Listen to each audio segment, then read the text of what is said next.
If there's one regret I have in terms of building my wealth, is that I didn't start my wealth building journey from the age of 30. I started it after 40. And you know something, how much I have lost? 50% of my wealth I have lost. And I don't want you to lose it. That's why I made this video. And I believe what you say between 30 and 40 years are the golden years. 50% of your wealth is generated during these years. So don't miss it. Watch this video till the end to understand why I'm saying so, how I have arrived at this number. What is it that you can do to ensure that you get the maximum between this 30 and 40? What mistakes you can avoid? Yes, all this I'll be covering in this video. So there are 3 things I'll be covering in this video, right? For those of you who do not know, I'm Franky Fernandes. I'm a certified financial planner, a CFP, and I'm also a certified marriage coach. My wife and I help young families grow their marriage and also their wealth.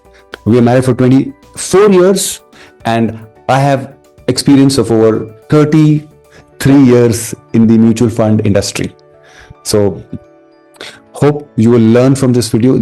I've tried to keep it short so that you can learn as much as possible and implement into your life immediately if you are between 30 and 40. If you are above 40, you have missed one bus, but probably there's another bus coming, and maybe I may make a video again if you let me know. So let's get started in today's video.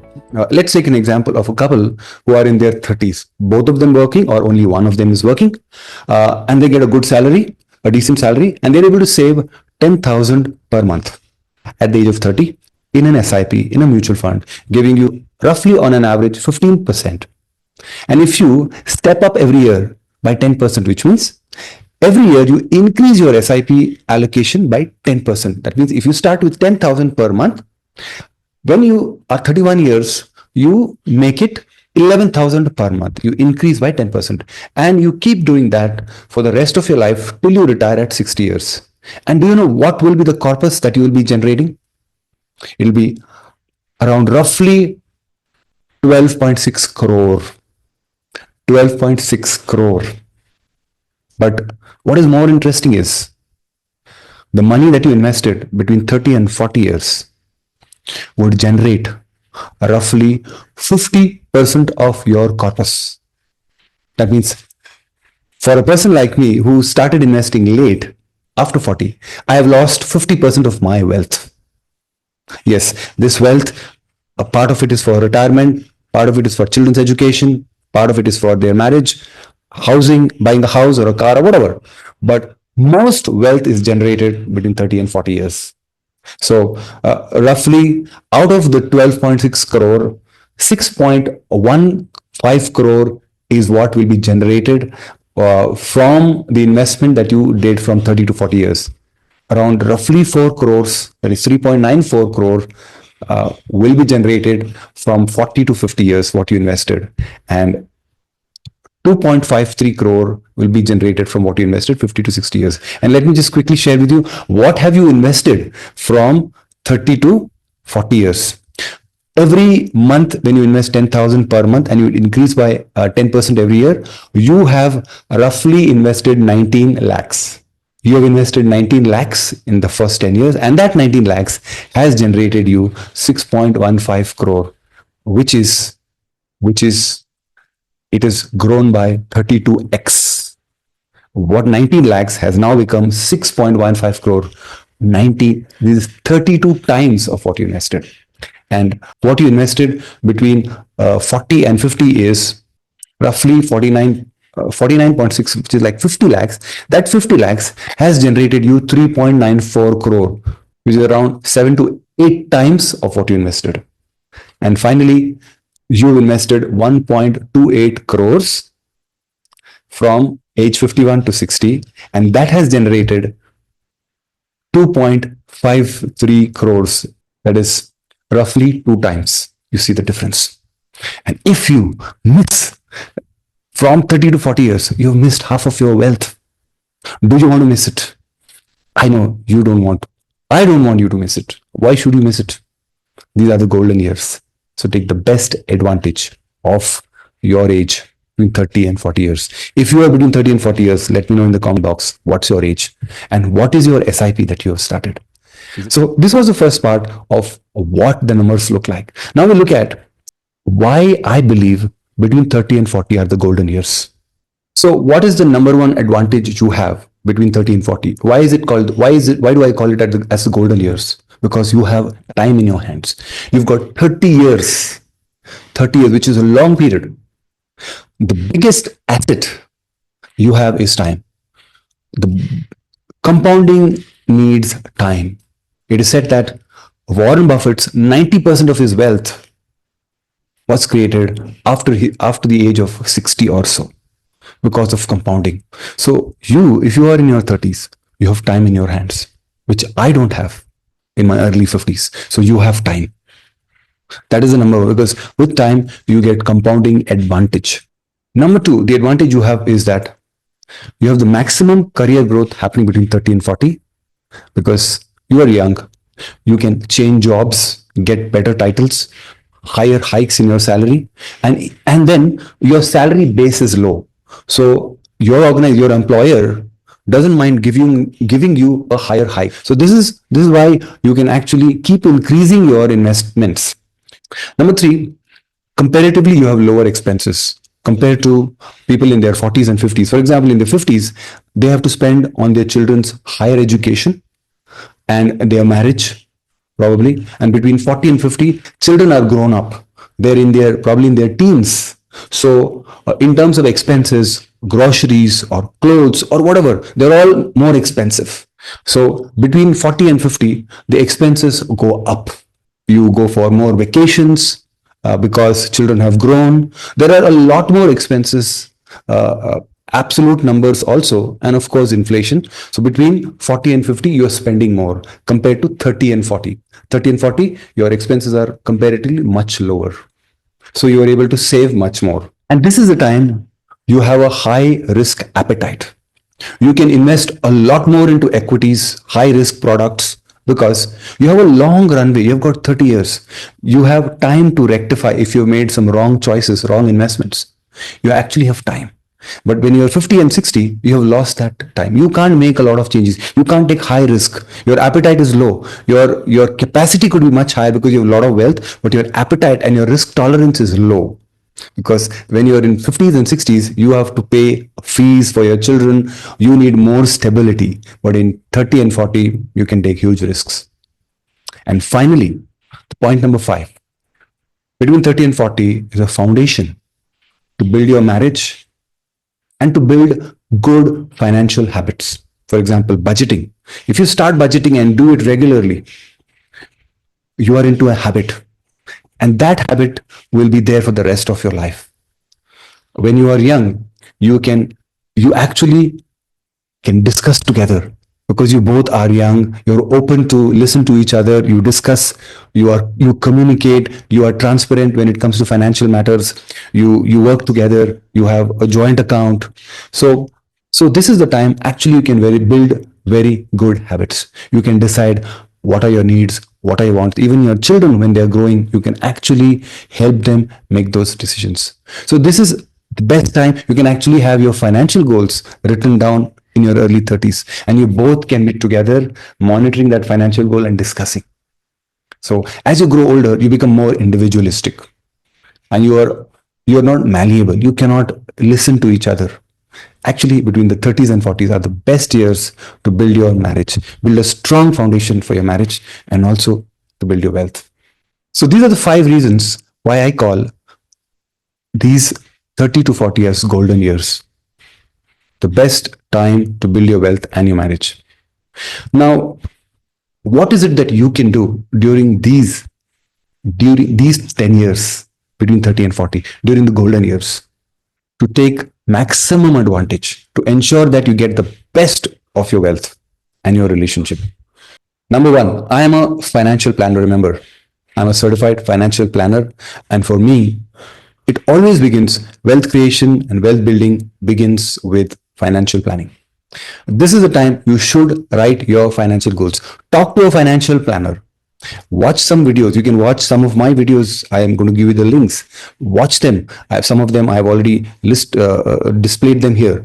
Watch those videos on financial goals. Write down your financial goals, because when you write down your financial goals, you know budget. When you have your spending plan, when you have your risk plan, when you have your investment plan, everything is in place. You're building the foundation. You will you will ensure that you have a budget. You track your expenses because of your spending plan. You will ensure that you've got an emergency fund and all your insurances, term insurance, health insurance, because you have a risk plan. Finally, the investment plan. Once you've prepared your financial goals, then you know how much you should assign every month for every goal. So what will be your SIPs every month, right? This is the time to save maximum. This is the time to delay your gratification. This is the time to take advantage. So save as much as possible. Save as much as possible. Yes, those first 10 years, you may find a little hard, because those are the 10 years you'll be most tempted. Peer pressure, what you watch, loans available, and new gadgets, new products. But this is the time to take to self-control, because if you do that self-control those 10 years, then the rest of your life, which means 20 years of work life and maybe another 20 years of retired life, around 40, 50 years, you will live like a king. In fact, you can be generous because of these 10 years. You can be much generous. You can enjoy your life. You can have financial freedom. You have so many advantages, because all your financial goals will be met. So save as much as possible. Number 3, what you can do is, do not get under pressure, peer pressure. And a separate point I want to say is that practice simple living. Be content with what you have. Practice simple living. Don't get carried away by what's happening, the noise. Because if you read the book Psychology of Money, it talks about being rich and being wealthy. Being rich is when people see you with a big car, big house, great clothes, and a lot of everything is from the outside. But wealth is which is not seen. So become a person who has wealth and not riches. Ensure that you have a lot of wealth, because what matters is not what is seen from outside, what is inside, how you feel. Right? You feel terrible when you have lots of loans, but you feel great from inside when you have a lot of money, which is growing. Number 4, allocate as much as possible into equities. 90% of your wealth should be into equities. Allocate into equity. The rest 10% can be in debt and hybrid and gold. Gold in the sense ETFs, digital gold, not jewelry. So allocate 90% of your wealth to equities. And I would urge you to give it to a professional manager like mutual funds or PMS. Don't do direct investing, and don't waste your time. You're going to waste your time. Instead, give that time to your wife, to your children, to your hobbies, to your career, and grow your wealth. Give it to, at a little fee, but give it to fund managers. And this is a time when you should be communicating with your spouse and being transparent. Because if you are transparent, if you're communicating on a regular basis, do your budgeting regular basis, talk about your finances, how much you're spending, where you should save, where is the money getting wasted, how to make changes to your financial goals. Discuss these things. This will build your marriage, and also you'll be on the right track. Okay, don't invest or don't take loans anything where your spouse doesn't know. This is the most hurting thing for your marriage. So this is the time when you have money dates. Discuss. Trust me, if you think your wife doesn't know much, you'll be shocked and surprised how much she knows and can contribute. So work together. And finally, these are the mistakes you should not commit between your 30s and 40s. And the biggest one is, do not have loans. Try not to take loans between 30 and 40. In fact, if you want to take a loan for your home loan, postpone it to after 40. In this time, if you do not have enough invested, but a lot of it is gone into loans, what is going to happen is, it'll have a reverse effect. You're going to pay interest. Loans can be the biggest destroyer of wealth. So do not have loans. I know it is a very difficult thing I've said. To buy a car, to buy a bike, to buy a lot of stuff at home, you will need loans. But trust me, you can watch a couple of my videos on loans, even housing loan. I've made that mistake of having a huge home loan in my 30s and 40s, between my 30s and 40s, which was the biggest mistake. You can watch my videos. So do not take loans. Instead, save, have financial goals, save that money into the right instruments, right mutual funds, and then buy. It'll help you greatly. Unless it is very, very critical, do not take loans, because a lot of times loans are taken to buy things, to impress, to because we come under peer pressure, and we want to show off a little bit that we have wealth, we have money, we are rich, and all of that trap can be actually destroying your wealth. So number one is, don't take loans as far as possible between the 30s and the 40s. Number two, don't have wrong financial products. Have equities, mutual funds, have a little of debt, again, mutual funds or FDs, or some other products, and have some gold ETFs or whatever. But 90% of your wealth should be equities. Do not take any insurance products. Instead, buy a term insurance and a health insurance. Don't take any other insurance products. Anything else will actually take away your wealth. Watch my video where I've actually clearly mentioned that these are the three things that will affect your wealth. So second is wrong products. So it is very important at this time between 30s and 40s, and best time to increase your financial literacy. Increase your financial literacy so that you're not fooled by wrong products. Do not buy any wrong product. As much as possible, invest into equities, into mutual funds. Finally, this is for your relationship and also for building your wealth. Do not ignore communicating with your spouse.